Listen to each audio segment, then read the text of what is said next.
Hello everyone, welcome to Tittie Tattles. This is Sydney and Phoebe joining you from Taipei and London to gossip about movies, pop culture, and social issues from the perspective of two cosmopolitan Asian girls. We met in university and have both studied abroad in the West. This podcast is about having relaxed conversations, debating respectfully the controversial, exploring cultural nuances, and having fun while we do it. So sit back and pour yourself a glass of whiskey. Or a martini. Or your whole minibar while we bring you some prattle. With a lot of giggles.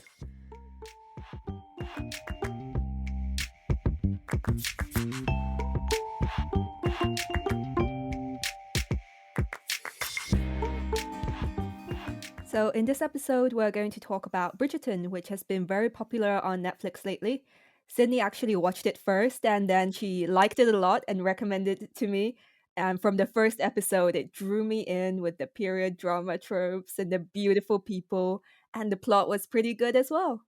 Now that we have both watched it to the end, there's a lot to discuss. We need to take a moment to appreciate the Duke because he's just so pretty. And I'm going to fangirl him right now. So that's the main point of our episode today. The Duke, so pretty. Yes, the Duke, so pretty. Like even people from like my parents' generation, when I talked about it, they were pretty approving of the Duke. They're like, "Oh, he's so pretty." I'm like, "Yeah, he's pretty, right?" And yeah, you would have thought it's more a show for younger people, but I guess they like it too. And when I say elder people, I meant like my people that are my parents' age that are also Asians as well, that did not grow up in a Western upbringing or so. And when they see a show like Bridgerton, they're also appreciating and marveling at the Duke's beauty. And that is something that the producers should take note, that they have an Asian audience that really appreciates their work. Yeah. So, and on a less superficial level than the Duke's prettiness, I think they can also relate to the values in Bridgerton because it's a very traditional setup that kind of mimics how things worked in Asia back in the day, maybe back when they were young. True. That is very true. But I'd like to start with why we like this show so much. I know that people have been comparing it to both Jane Austen novels, Jane Austen movies, and more specifically Gossip Girl.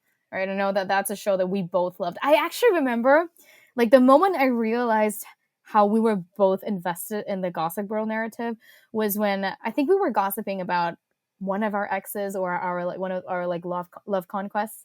And then I was telling you something. I don't remember we were talking, but I was telling you something, and you were telling me that it was disappointing the way I reacted. And then you said Blair would be so disappointed. And I was like, yeah. I was like, yeah. And then I was also like, man, Phoebe knows her Gossip Girl. Yeah. I love this girl. In such moments, think what Blair would do. Because Blair is the queen. Yeah, like Gossip Girl did so well as Bridgerton because they had this central gossip figure that was the authority to gossip and had the power to affect or even manipulate the lives of the people in the novel. And I was wondering if in Asia that same framework would have been applicable. I'm not completely sure about Taiwan, but I'm very interested to hear about your take because like I'm sensing it's still a little bit different in China, I'm supposing. I don't think the setup would work in China because this is a kind of small cultural difference that I think sometimes we don't notice in how we view gossip.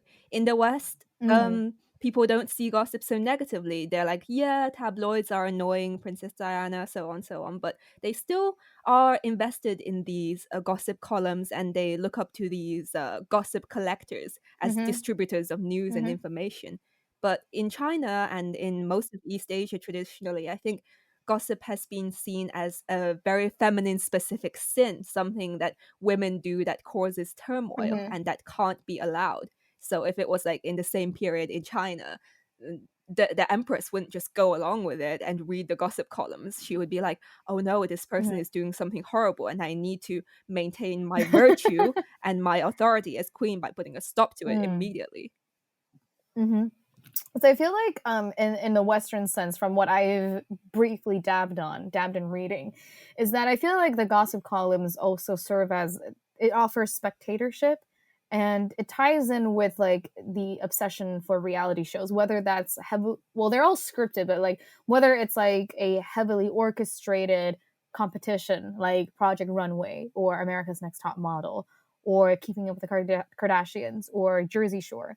There's this thrill that is very much appreciated from like the Western media, where they like to see these special people as kind of freaks. Like it's like a freak show on display, and they enjoy the sensation, the entertainment that comes with the gossip. So whether you're talking about the Queen, the Princess, or Snooki, or Kim Kardashian, or Kylie, there is this like sense of excitement that you get, and that's applicable to most civilizations that have developed a tabloid culture. But I feel like it's not as strong as in our culture, because when when when we are watching like what we call like 综艺节目, these like entertainment reality shows, I feel like the sense of spectatorship to watch someone fail isn't that high. We're mostly there to support our idols. We enjoy these entertainment figures, and we think they're very cute when they're in these competitions. We root for them. But when we're watching Keeping with the Kardashians, when we're watching Jersey Shore, there's this expectation to see people fail. And I feel like that's also something in Bridgerton, because families or people, they're pitting against each other. They're hoping to see someone fail. Kind of. I don't know if this observation is accurate, but I feel that there's still that difference that you've mentioned between two cultures. And my take is that as much as we enjoy watching people fail, we don't enjoy it being a whole spectacle. Not in the sense where it's like so commonly like popularized. What do you think? I was viewing it from a more warm and fuzzy angle. The purpose of someone like Lady Whistledown in society, or Gossip Girl in an American high school, because it's it's kind of different from the tabloids and how they show celebrities, because the tabloids are showing the gossip to a removed audience that's not part of the in group. But in both Gossip Girl and Bridgerton, it's like news within the in group. So it's kind of tying the community together in a time where they didn't have Facebook or social media. It was just, people felt more involved and they had the news on what was happening. It's like ancient Facebook. Well, I'm very glad that you have a very positive take on Gossip Girl. But the fact that Dan is Gossip Girl, there's nothing fuzzy and warm about it. Like that guy's vindictive and toxic. I did not like that part. Like all American TV shows, it goes to shit towards the end seasons, and then the ending is just a fire on a dumpster. But that's the same thing with Bridgerton, right? I wasn't pleased to know that Penelope was potentially Lady Whistledown. Yeah. It's like Dan again. That doesn't make sense to me at all. The last episode felt a bit rushed. But like back to the gossip culture in Asia, what I see in Taiwan is that we definitely have tabloid culture. The most dominant one, I'd say, would be Apple Daily. They're very weird. They're a hybrid between a tabloid and an actual hard news station, because they call things out. They call shit out. They tell the government when they're bullshitting about either politics or policies. But they're also heavily responsible for over sensationalizing news, especially the gossip column. My experience with Taiwanese gossip is that it gets more heated on our version of Reddit, which is called PTT, and Dcard for like the high school or college version of that. I think for us, like we're much more distant from it. I feel like because there's so much anonymity, like because people are anonymous and they're all investing, it's kind of like Gossip Girl when she had all these these notes and these what's that called, these tip-offs from her readers.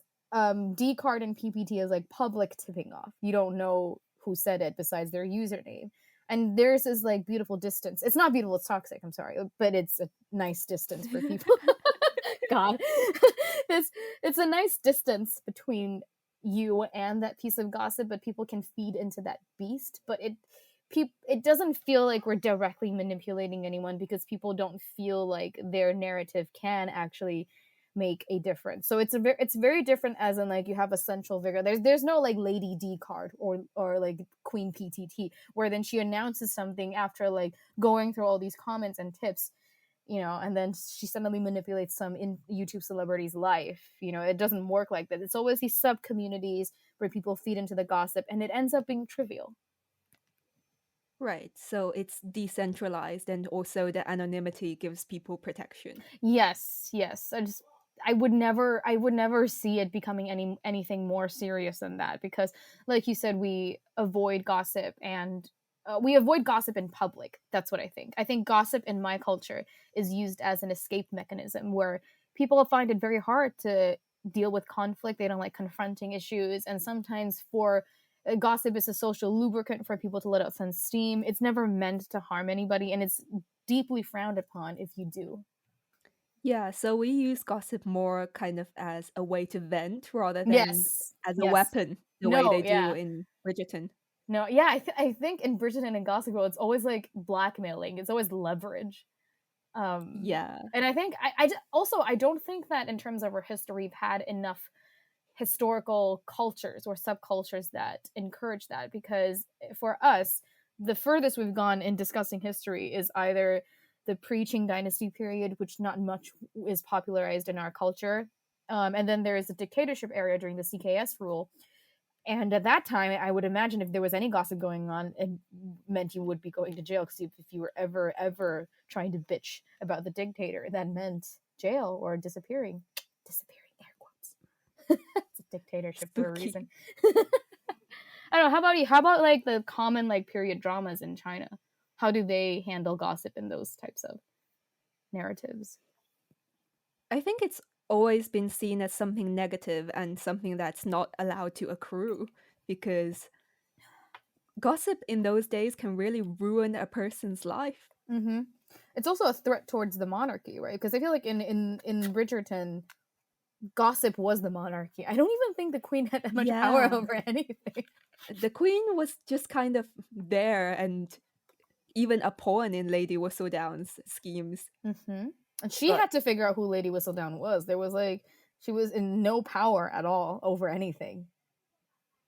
Yeah, but in a general empire like the Chinese empire, they would want the monarchy to have the final say on the narrative. So that sort of sneaky person in the background controlling the narrative can't be allowed unless they're in the back pockets of the monarchy, pumping out what they want them to say.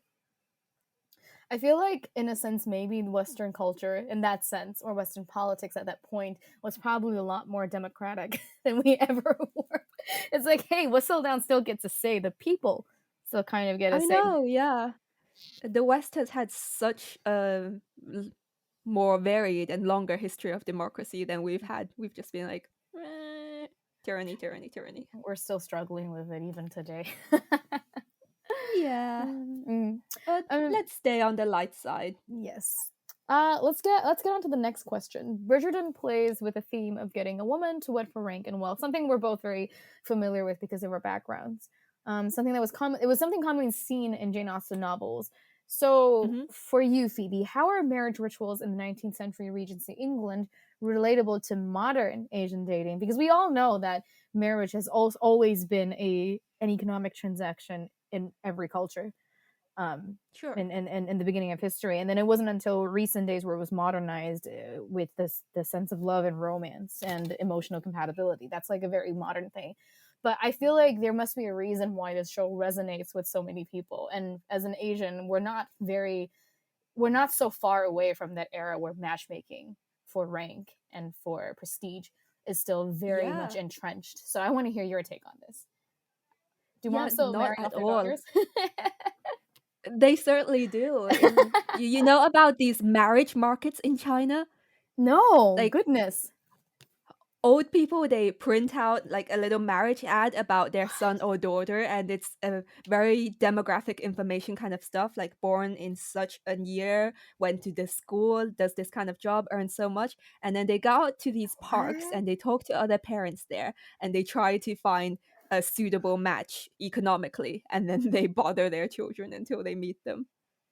There's so much disturbing things in that description, because A, parents still think that they have so much control over our lives, and B, you said this was in Shanghai. This is like in like a big city, right? So yeah, in the big cities. Do they not have like a social media profile that their children have already carefully curated for the sake of being appealing to anybody? Like, I mean, I would like if I were used to this concept, what would really disturb me is my mom actually picking the most flattering angle, or did she just pick something that made her 60-year-old eyes or concept of beauty seem modest and presentable. Whereas if I want a guy to see me as like, you know, marriage worthy, I want a bikini shot or something like that. No, in the marriage market, I've walked through them. They don't actually include photos. It's just the hard backgrounds, how much you earn, what school you went to, how old you are now. It's just data. Numbers, data. I don't know if that's better if it's just data. Does that like what, they're just excluding potential lookism in it? Is that something we should praise? Is that something good? No, it's just kind of, they first vet the basic data and then they look into the pictures. And if the data is really good, the parents would be saying to the girl, you know, he has all this. Looks aren't so important for men, right? Looks aren't so important. I wonder for the guy if it's the same thing too. Like, hey, she's a doctor. Doesn't matter if she's not your type. Does it matter if you don't want to fuck her? You know, she's a doctor. Well, no, they don't get that. They're like, okay, she only looks all right, but she's young and she'll have nice children. Nice children. I love the choice of vocabulary. You might not want to fuck her, but your children are going to be nice. Very generic way to say, at least genetic-wise, your children won't be dumb, and you might be able to generate an income because she's smart. Well, this conversation is getting a bit depressing in terms of the marriage market, but to link it back to Bridgerton, you know, it's... I'm still in awe. Like, you've mentioned this then when we were planning this episode. I'm still finding it interesting and also horrifying at the same point. Like, what do children do then? What do they do when their parents are like, so I found this match?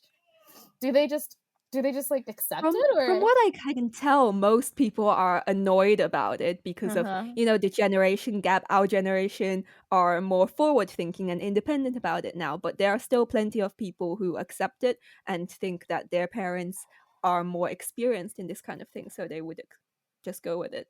So hypothetically, if your mom ever, say that unintentionally stumbled into like a group of friends who were trading these data, and she did find a match for you, irregardless of your current relationship status, she came up to you and gave you this proposition, like, how would you react? I would be like, Mom, chill out. This is crazy. But I'm more of an outlier from the general culture because my family has lived in the West for a lot of the time, and my parents are also highly educated, and they don't buy into this general culture so much. It's very economic based, and it's more practiced in people who are worried about whether their children will be financially stable. So I guess for people who are worried their children will be financially stable, and for people who have companies and empires, you know, so they want to make a political business match. I find it interesting that you're mentioning like the economic prospect to that, because I personally am also one of the lucky people where my parents definitely don't have this problem. They're very cosmopolitan. At some point my dad has been trying to convince me not to have children because he's like, it's, you know, the environment is shit. You know, they're going to be facing a worse version of global warming. Please don't bring more souls to this like terrifying universe. And my mom's she's like very cautious about the responsibilities of marriage. So she's always told me, never think about marriage after you're 30, when you're mature enough to think about committing to a relationship or even children. So that's been very pleasant on my side. But I've also had friends that have struggled with these issues, but I never hear the economic prospect for them. It always seems just like fundamentally sexist when I hear about it. It's always, first of all, these are friends who I regard as like, you know, very smart, independent, and interesting women who deserve to lead a fruitful and stunning life in both relationship or career or personal development. But what I hear is that they have mothers who don't appreciate their intellectual achievements, who think that getting a degree beyond college is a waste of money and it's a very bad deal for a marriage market. I've heard mothers where like when the moment they see a suitor for their daughter, they don't care if he's rich, good looking, or smart. That's not even part of like the list of things that they they prioritize. Their first priority is, my daughter isn't able to find a partner, and the ability to find a partner is essential to her value as a woman. And therefore, if any walking thing with a dick is interested in my daughter, I need to assess it and hold on to that opportunity to make sure that I don't fail as a mother for marrying off my child. It's very, very Mrs. Bennet from Jane Austen. Yikes. It's very disturbing. I've heard stuff like, my friends were complaining about these guys where they're just not good matches, and their mums would be like, oh, but you're not good either, you're not so great yourself, why don't you consider that? Or the moment they decide that a relationship is serious enough for them to introduce it to the parents or the mother specifically, it's weird that it's the mother specifically just pampers the male suitor and like does all that she can to That's sell off the crazy. daughter. It's disgusting sometimes when I hear about that. So like I said, I'm fortunate that has never been part of my lifestyle, but it's alarming to see this resemblance of that type of like having to wed your daughter off for a certain reason, whether it's economical gain, or if it's to save your face, or if it's to like reestablish a woman's value in society. It's harrowing to actually understand that there's still some resonance to that, when you watch Bridgerton. Yeah, but even in that kind of framework, I would assume that mothers would feel that their daughters are a precious resource, not to be given Exactly. out to just anyone. Oh, no, no, You need to no. vet them. No. It's the same thing as in like, because I think we briefly talked about in our earlier conversations about the Eloise trope, the Lizzie Bennet trope, like the woke, the intellectual, the educated woman who's aware of her intellectual value, right? In the period, Mhm. in the Regency era. And as of today in Taiwan, and I'm sure it is in China, that it's still common for a woman to be like demeaned by the fact that she's successful, by the fact that she is intellectually advanced. Like men are always praised for all their achievements in our culture, and the moment a woman obtains the same achievements, she's then labeled as unvaluable for the Yeah, marriage it market. becomes threatening for a man to be her equal because Yeah. the market narrows. I'm like, I find it like it would have been so much more empowering if the mothers, thankfully not our mothers, said, I feel sorry for you because now you're going to have a hard time finding a guy that's good enough for you. And I feel sorry that you're going to have to go through a series of idiots who like to mansplain to you. I mean, that should be a more acceptable conversation as opposed to like, how am I going to wed you off? Like, really? This is what I you're worried That about? is part of the mindset, but the way they've logic that is, if you get too smart and too capable, then men are going to be too much of idiots to you. So just don't get too smart and too capable. I, Just be the, stupid enough so you can fit in. the thing is, like, I don't even know whether we should feel comforted by that rhetoric, like, or our parents looking out for us because they're like, happiness doesn't necessarily come from intellectual competitiveness, and if it is intellectual competitiveness, then you're gonna have a hard time finding someone intellectually compatible for you. Then you might not be happy if at least they were coming from that aspect. But it always feels like it's an embarrassment that their daughter is too smart to find a guy that finds her attractive because of her intellect. Yeah, and then in Bridgerton, it seems that they just completely don't consider that a characteristic that's Yeah. an asset at all. Like with Yeah. Eloise and Yeah. Penelope, their mothers just brush them off in their intellectual pursuits. Yeah. And a key thing to this conversation, that it's always the mother that does the dismissal, which is it's troubling for me. But what I do like about Bridgerton is, like, I feel like, I mean, it's questionable that Daphne's like almost the only like conventionally stunningly beautiful woman in that series. If you look at all of the people, like the characters of choice, the casting, these women aren't ugly. It's just that Daphne is like ridiculously pretty in a conventional sense, and it kind Yeah, of but the it story required that Daphne be the yeah, prettiest girl yeah, in the room, so they had to make that yeah, show. which is fine. It's just that what I like about Daphne's storyline is that the Duke didn't just like her because she was like the gem of, like, the crowd. It was also Yeah. because she was shrewd, because she had an opinion. And I think that was a very good take to that. I just feel bad that like, I know that the storyline said that she had to be the prettiest one in the room, but why couldn't someone like Eloise or Penelope be, like, equally valued for, like, their intellect? Because I don't think that Daphne's smarter than them. I feel like Eloise and Penelope are even as shrewd as their sister, or Daphne. Yeah, I think they're just smart in different ways. And I'm Mm-hmm. hoping that in season 2, as Eloise is coming out into society, there will be more Mm-hmm. of a focus on her story, and Mm-hmm. that she will get that happy ending that we're hoping for as a girl who doesn't fit so much into society's conventional idea of what the perfect girl is. Mm-hmm. I definitely agree with that. But let's move on to the next question, because we still have to keep this very Asian focused. And Yeah. I wanted to ask you a more serious question related to Asians and race on Bridgerton, before we dive into more juicy stuff. A lot of people actually have complained about the lack of Asian representation in Bridgerton. And I know that the show tried to justify, like, the type of very idealized diversity that they featured, with the Duke being black, with his, like, mother being black, and the Queen being black, so and so. um and it seems like as if Asians didn't even exist in the Regency period, which I do know is not entirely true. So I would like to ask, what is your reaction towards the lack of Asian representation in a show like Bridgerton, who claims to be diverse, who claims to be relatively woke and more inclusive? Yeah, well, um I feel like there's no pressure that you have to represent all ethnicities in a show. Like it doesn't have to be part of every show.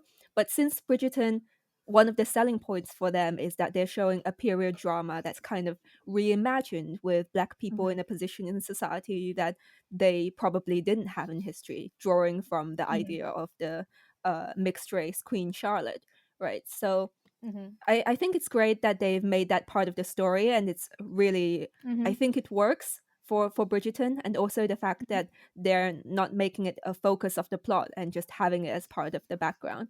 But since they're already doing this diversity thing, I think it could make it really more interesting if they introduced some Asian characters, because at that time there Mm-hmm. was starting to be a lot more interaction between the East and the West, and the European royalty were, I think, very obsessed with Asian culture, tea and Chinese vases, that kind of Mm-hmm. stuff. Mm-hmm. So it could Mm-hmm. be an interesting plot point in the next season if they introduce, like, maybe a Chinese governess or a Mm-hmm. Chinese scholar, a Chinese businessman. Sorry, it doesn't have to be Chinese, but maybe some Mm-hmm. other Asian ethnicity as well that can be part of a story Mm-hmm. and introduce some Asian elements. What do you think? Mm-hmm.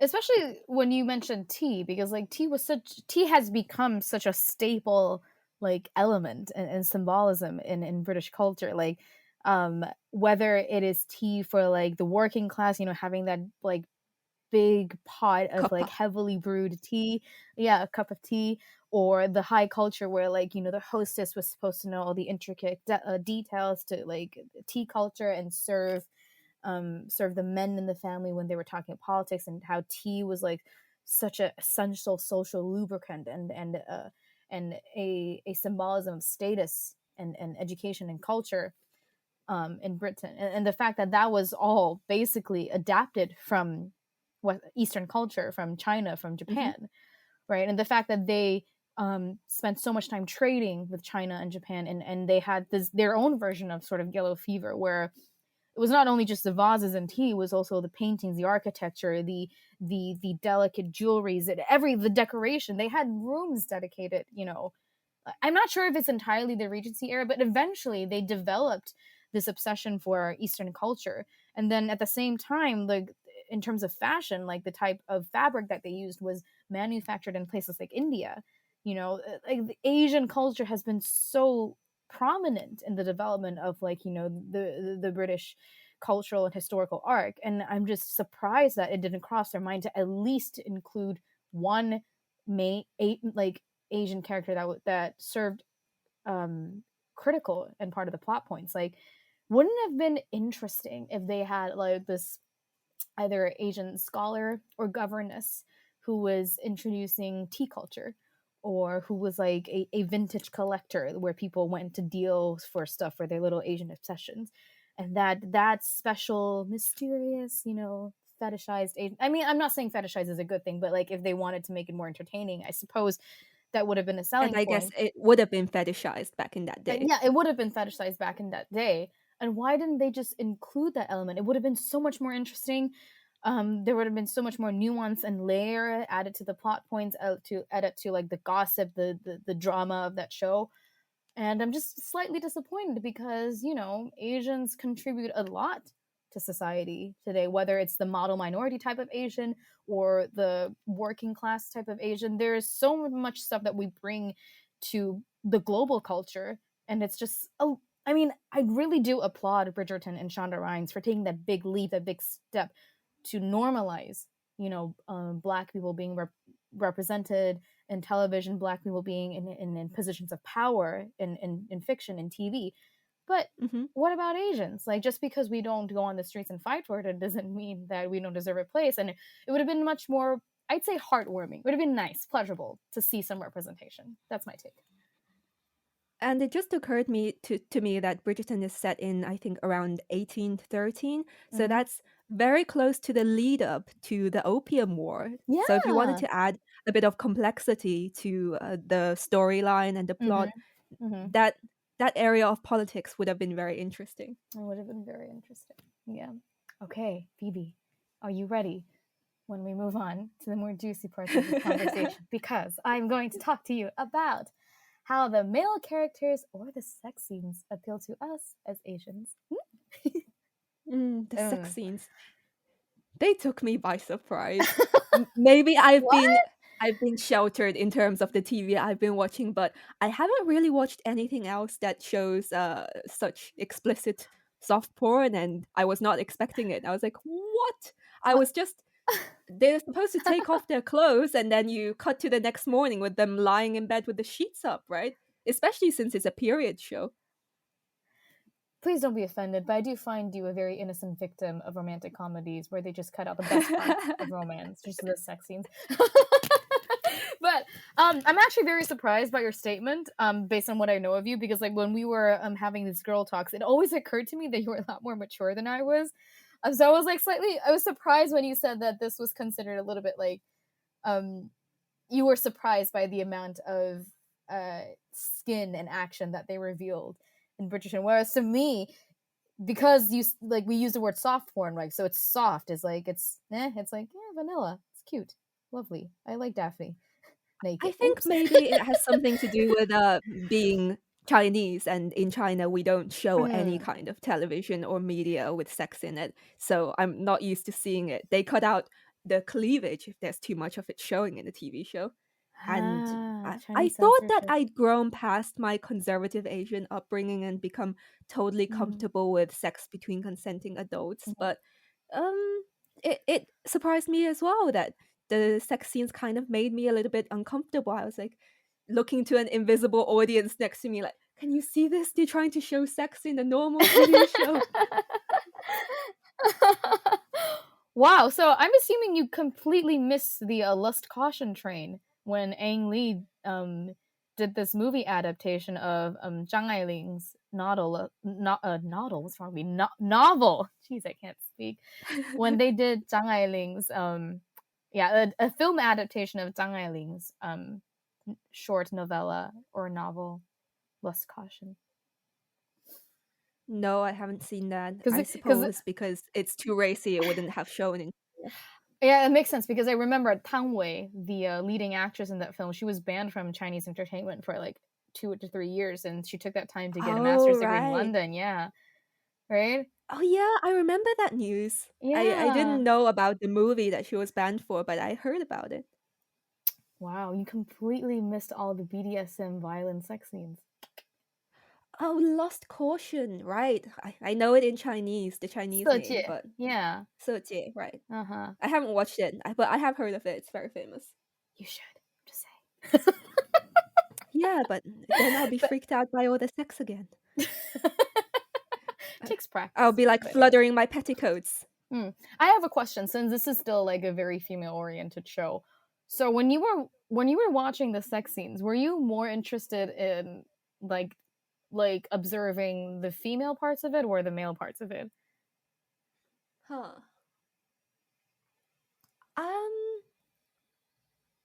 I think it alarmed me more to see the representation of female sexuality that they were Mm, showing Daphne exploring her mm. body, because it is quite revolutionary, isn't it?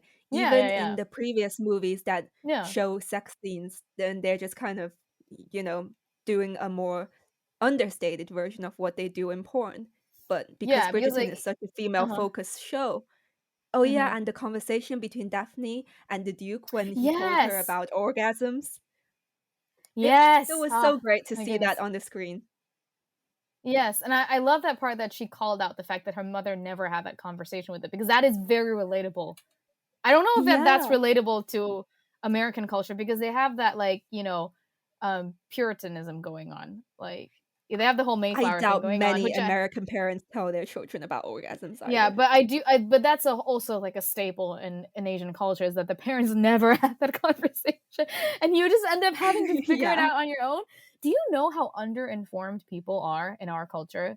Like I've heard stories from other friends where like I've had friends that are nurses and they're like they're surprised by how little people know about sex ed, and that's why there are so many like pregnancies that occur before two people are ready to commit to a marriage or a Yeah. relationship. Yeah, that's a thing I think that resonates with all cultures. Like parents are just having a very hard time explaining how they brought children to the world. I know. That Uh, juxtaposition that they show in Bridgerton is so funny, that the girls have no idea how sex happens and they I think it know. happens by love or people get married and it just happened, and then the boys are out there fucking prostitutes. I wonder how the boys started fucking prostitute. Like, who told them that that was what you were supposed to do to Probably their release all the tension? fathers tell them about it, because there would have been this idea that boys have to be boys and they need to learn about how things work, whereas the Mm. girls have to stay chaste and innocent until their wedding day. Okay, so to all the mothers out there, whether you are still in the mindset of the Regency period or you're a conservative parent, please know that if you're a mother, it is your responsibility to make sure that your daughter has protected sex and that she is as responsible as her male counterpart in terms of contraception and being safe. Yeah, I think that's the basic, and we're making a lot of progress on that now. But the idea shown in Bridgerton, that the idea of a female orgasm and pleasure during sex, I think a Yeah, lot of people are still not informed and aware of that, which is really sad. it is. I I mean, there read are a lot somewhere of that only like uh-huh. sorry, I read somewhere only like, I don't know, 10% of females in the world have ever had an orgasm. Maybe I'm totally That's making up sad. the statistic, but a very small proportion of women in the world have had an orgasm.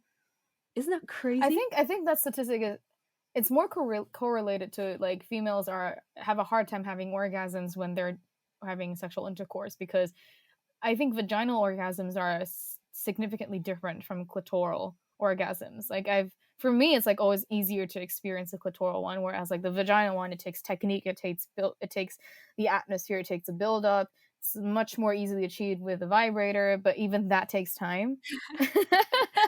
Yeah, this is getting very technical. We need a whole other episode on just this.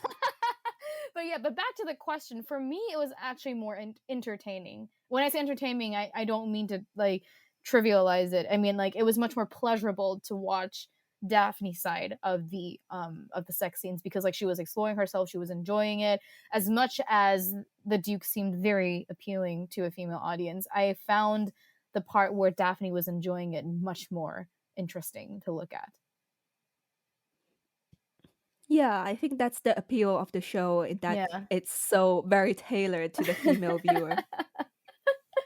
All right, next question. One of the things that made Bridgerton appeal was that it was such a hard, like harsh, like transitions. Like we talked a lot about sex, but let's move on to the next question before we get into like pornographic details. But anyways, what I was Mhm. trying to say was that the appeal of the show was that it was made for women and by women, and the romance and the cinematography was beautiful. It was very female aesthetic oriented, and it's mainly focusing on female characters.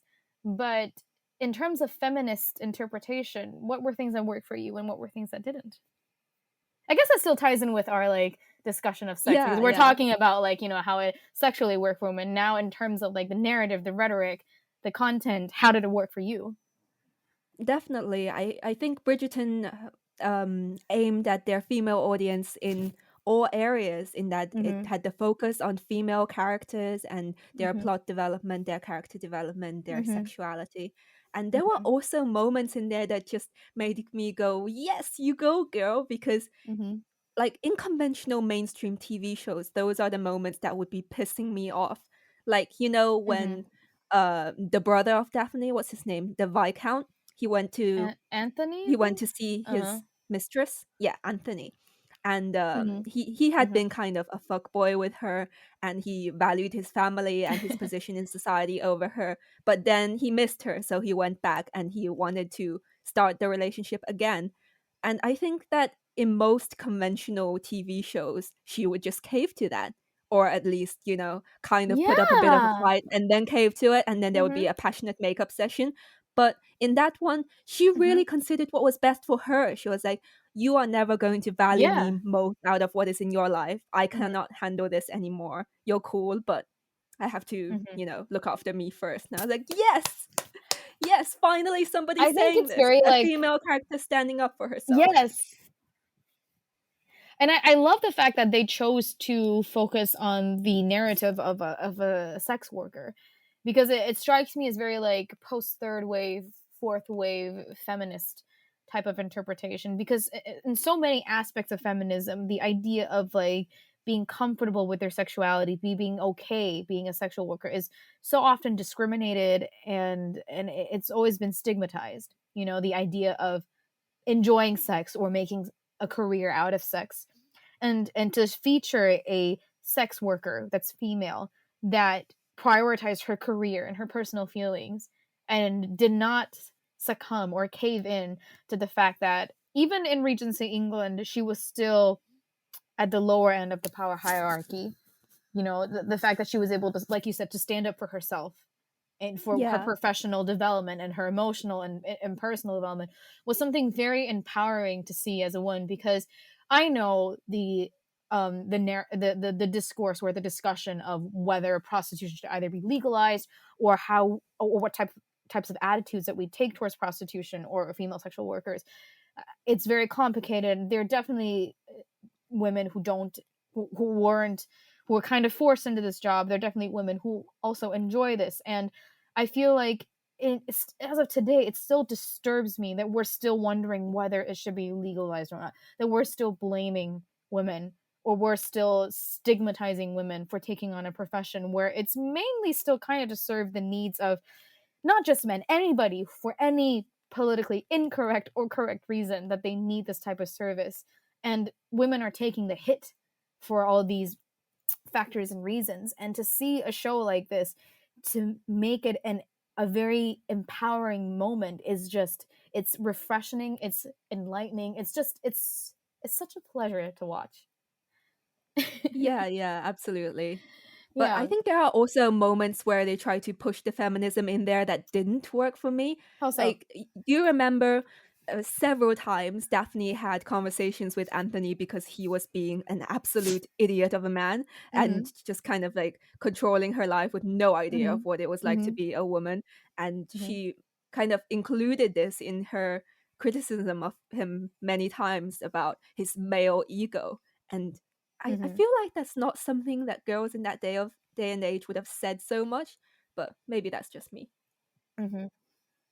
I feel, but I also know that we both take a very different take on how feminism is manifested in both our personal lives and how we react to it, right? Because like, I Sure. feel like between the both of us, I'm relatively more like the angry feminist, which is like constantly offended and annoyed by mansplaining, and I have like this very sensitive radar towards misogyny, and I call it out. And I also know that you've always emphasize that like a more calm and rational and more empathetic conversation is relatively more effective in terms of like convincing or sharing your ideas.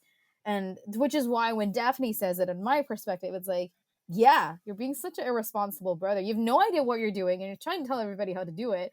He Can you just is, like, can you yeah. like just like grow up and like let the women handle it? Because clearly you are not prepared for this position, because you just went from fuck boy to, I think I'm trying to get a sense of adulthood because my dad just died, you know? I know.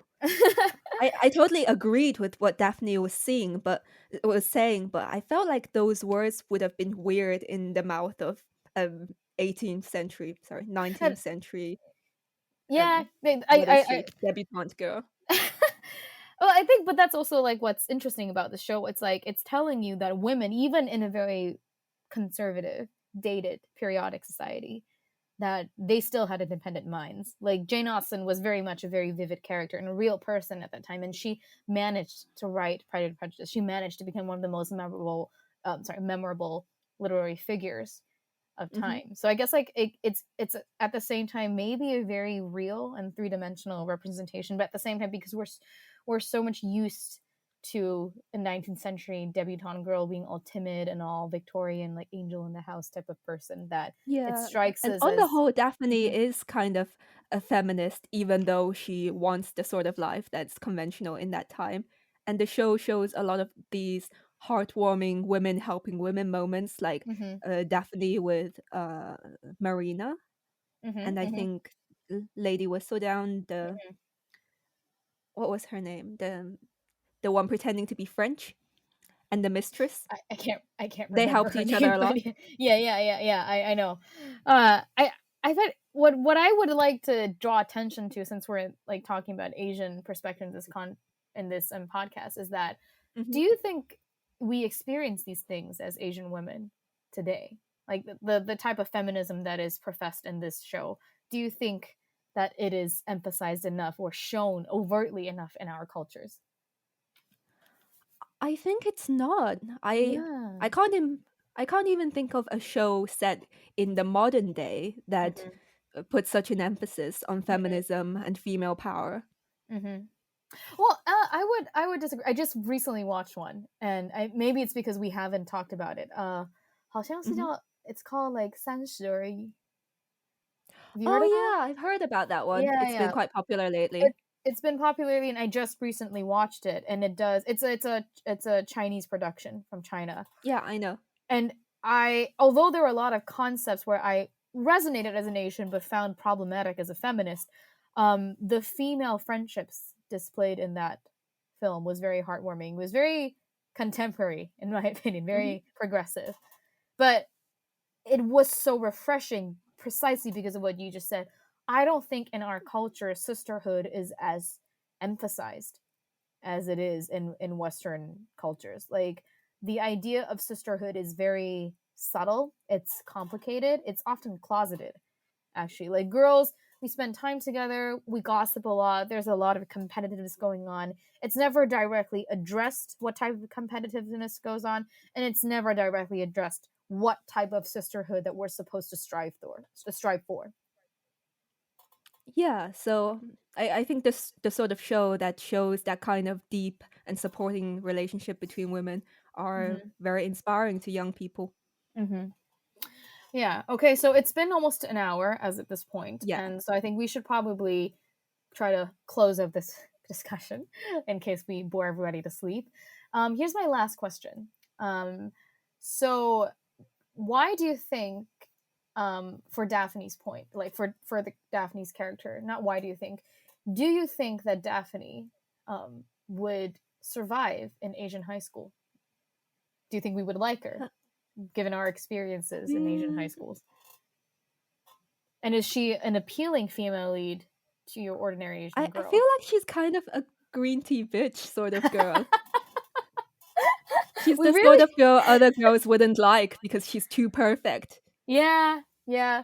I think if for my personal experience, someone that had the mindset of Daphne was never equated to that exquisite type of beauty that Daphne as the actress and as the character represents. Mhm. I've met girls like Daphne, but they were attractive in an intellectual way, but they were never conventionally hot.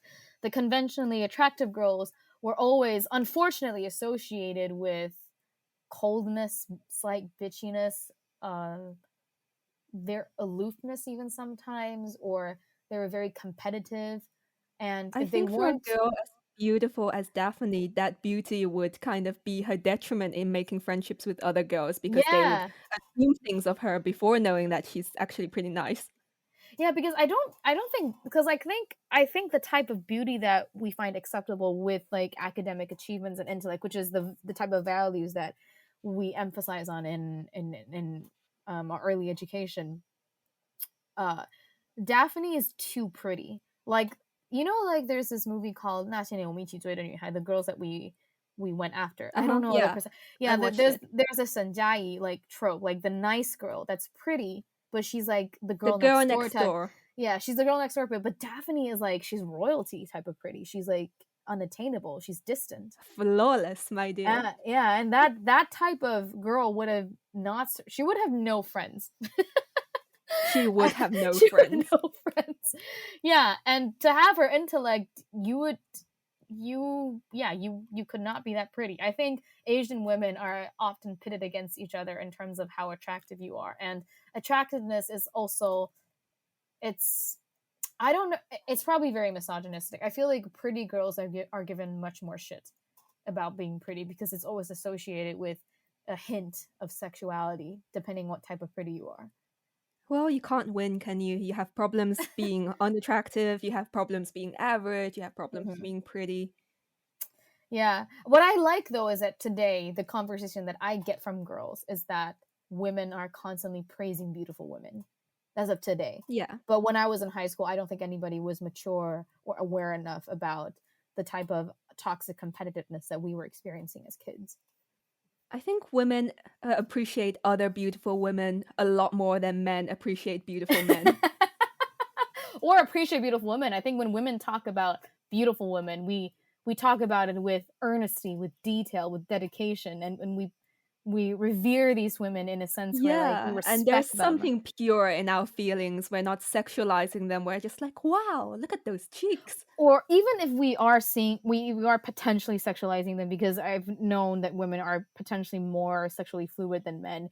We're not objectifying their sexuality. We're genuinely like professing the type of attractiveness that we find so alluring and so worthy of praise and respect when we talk about I know what you mean. Well, that was fun. Yep. On that note, this is probably another podcast. We had so much fun talking about Bridgerton, and I believe that next time we're supposed to wrap up on Gilmore Girls, because Phoebe did actually finish the whole series, and she has a lot to say, don't you? I have a lot to say. Oh boy. And I can't wait to plan the next episode. So we will see you guys soon. Thank you for listening, and stay tuned. All right. Until next time, this is Tittie Tattles.